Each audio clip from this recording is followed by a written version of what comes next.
Hey everyone, I'm Belle Reid and welcome back to another video. A question that I get asked all of the time is what gear do I use for live performances? And in particular, how do I decide or choose what tools to take with me when I'm traveling for shows? Over the last year or so, I've been touring on and off a piece called Manifold for trumpet and electronics. And over that time, my technical setup for this performance has become really streamlined. So this felt like a good opportunity to break it all down, share all of the specific gear that I take with me, and also to share some of the things that I'm considering when I'm putting together live sets.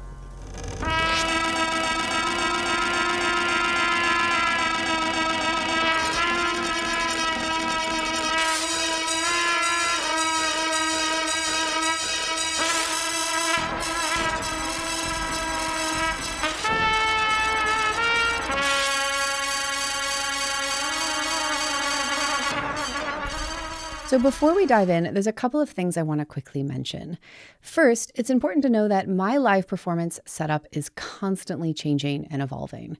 I'm actually in the process of putting together an entirely new live set as we speak. And that project is going to involve a different modular synth setup and a few different elements from what I'm going to share here today. But even as the specific gear shifts around, my fundamental approach and thinking behind why I'm using different components tends to stay pretty consistent. It's also important to know that what works great for me might not be what you need, but hopefully by sharing my approach here, I'll be able to give you some ideas for how you could develop out your own live setup. The second thing I wanted to say is that while it's always fun to nerd out about gear, the most important thing that should really be driving your live performance setup is whatever you need to get your creative ideas out.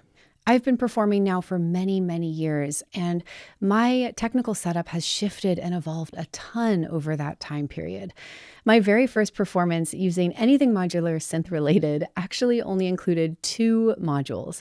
One was a DIY Benjalin that I'm pretty sure was half broken, and the second module was a Mutable Instruments Clouds. It was an awesome and weird little setup, and it was all I needed for that moment in time. I've also had a period of time where I performed with nothing but my trumpet, a microphone, and an old delay pedal.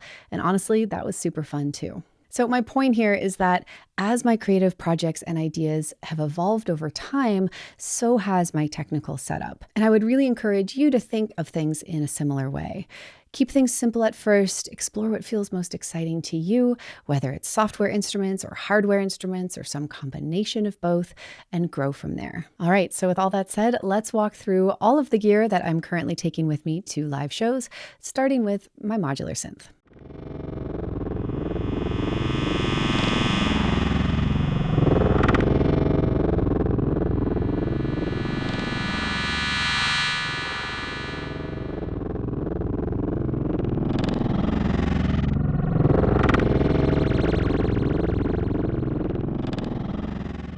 So when you're traveling, every inch of space really counts. So I personally like to work with the most compact modular system possible that still gives me a wide range of musical options.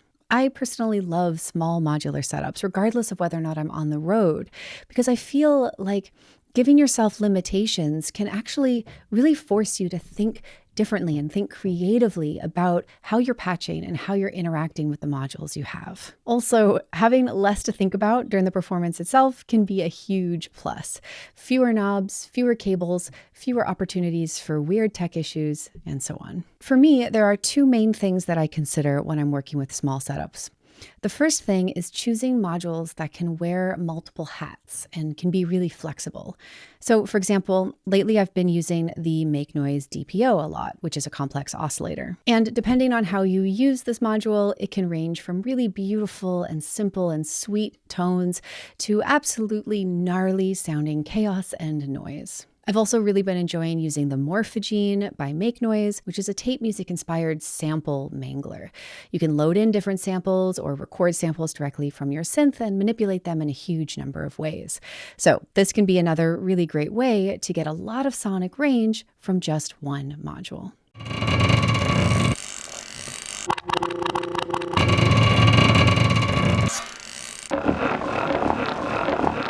have a few different Eurorack cases that I tend to rotate between depending on the specific needs of the piece that I'm performing. This Make Noise case is about the biggest that I would want to take with me on the road. And for the piece that I mentioned that I've been touring with for the last year, I've actually been traveling with this little 4MS pod case, which I really love. The second thing that's really important to consider when working with a small modular setup is how you want to control and interact with your instrument. In many ways, I feel like the controllers I'm using during a live performance are almost more important than the synths themselves. A good controller mapped in a clever way can really bring a modular synth patch to life, and it can turn it into something that can really turn on a dime and be really expressive. So lately, I've been traveling with two different controllers.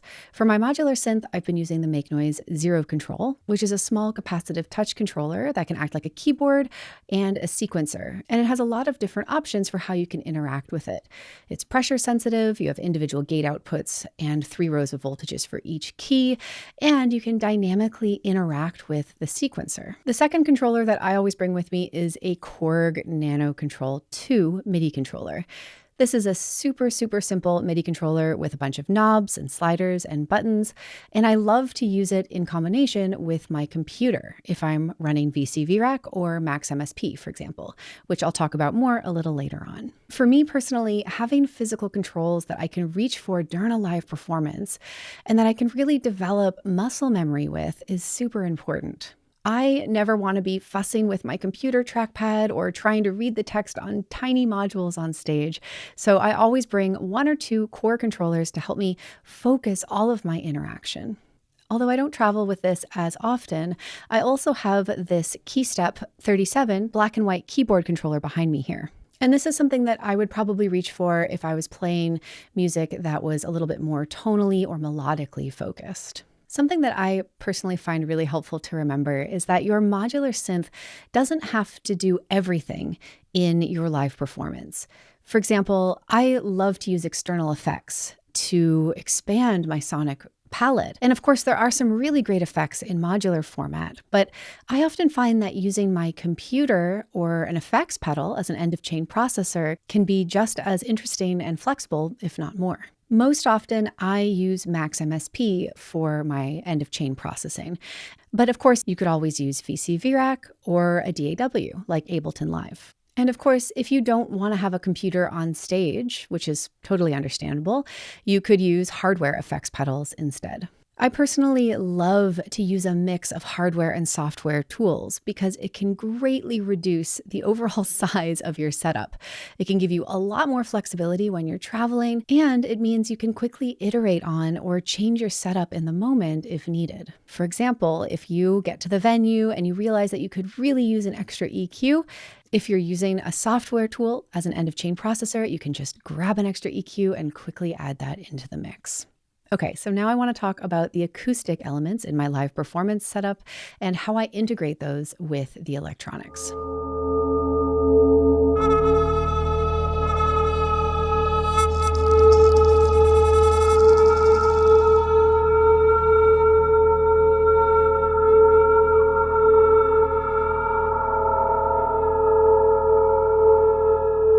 A huge part of my music typically hinges around having some kind of external mic input, typically for my trumpet or my voice. So I keep it really simple here, usually just using an SM58 as a microphone because they are practically indestructible and every venue that you play at will have one. When I'm playing trumpet, I do often explore some pretty close mic'd techniques. So it's also important for me that I'm not using a delicate microphone that I might break. Depending on the piece I'm playing, I'll typically run my microphone into my Eurorack using a preamp module, or I'll run it directly into my computer using an audio interface. Either way, I typically always use an envelope follower on the microphone signal, which allows me to derive control information from my singing or my trumpet playing. For example, this lets me use the onset of new notes and new gestures from the microphone to trigger samples or randomization within the synth, and so on. Another reason why I've been using Max MSP for my concerts is to handle sound spatialization. These days, most of the live performances that I am doing are in quadraphonic or 4-channel surround sound. So I use Max to dynamically move sounds around the space while I'm performing. Of course, there are Eurorack tools that you could use to do this kind of panning as well. So again, you have options based on what you're interested in working with. Okay, so now that I've gone over all of the core instruments, controllers, and sound processors that I typically bring with me, I want to walk through all of the various utility items that I always have with me in my suitcase. First, my audio interface. I use a Universal Audio Apollo X4 interface when I'm traveling. I use this interface because it's portable and it has 4 inputs and 4 outputs, which is essential for my quadraphonic setup. I recently just upgraded to my Apollo interface, and for years before that, I was using the iConnectivity iConnect Audio 4 interface, which also has 4 outputs and is a much more affordable option than the UA interface. Next, I always bring something to record my performances with. Now, you can, of course, simply record onto your computer, but since my computer is typically pretty occupied during live performances with other tasks, I've been using a Zoom F6 field recorder instead. So this is probably overkill for most people, but I often will travel with my own DIs as well. And the reason why I do this is because they play a big role in my recording setup. If you're not familiar with what a DI or direct box is, they're used to convert high impedance signals to low impedance signals, which allows you to do longer cable runs without experiencing signal degradation. This is important in larger venues where the stage might be really far away from the main mixing console. Now, most venues that need DIs are going to have them and will be able to provide them for you. But it's important to know that not all direct boxes have the same features. And in my case, I need DIs that have through jacks in order to record my sets. So just to be on the safe side, I typically bring them with me. But if you don't actually need to travel with a DI, I would definitely recommend leaving them at home because they weigh a ton. The way that I've been recording my quadraphonic sets is by taking the 4 outputs from my audio interface, running them into 2 stereo DIs. The outputs from those DIs go to the house PA, and then I patch from the through jack on the DIs into my audio recorder. I also use an XLR splitter to split my mic signal so that I can record a dry copy of my external mic input. I've found this to be really helpful because often when you're playing in a live acoustic environment, the sound of your acoustic instrument sounds louder in the room than it will on the recording. So capturing a dry signal here allows me to balance everything a little bit better when I'm mixing.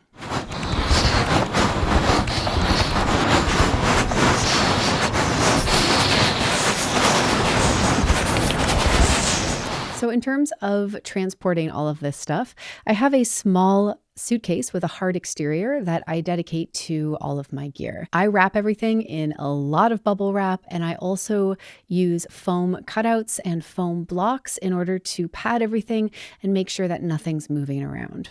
You can, of course, also invest in a flight case for your gear, but I've been packing things up this way for the last couple of years, and so far it has all been working okay. This stuff is super boring, but I always pack extra patch cables, power strips, adapters, batteries for everything that needs batteries, plus some extra batteries. And it's also really important to triple check all of your power supplies and the voltage requirements of your gear before leaving, especially if you're traveling somewhere internationally.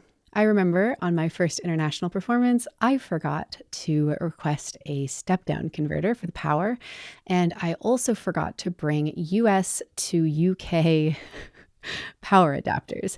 So I arrived with only North American power supplies and no way to plug anything in. Ultimately, it all worked out totally fine because the venue was super prepared, but there was definitely a little bit of last-minute scrambling that could have been avoided.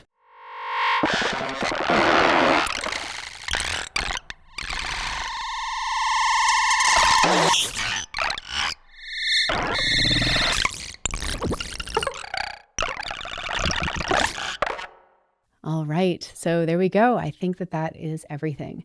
Now, remember that this setup of mine has been evolving for years, and it's going to continue to evolve in the months and the years to come.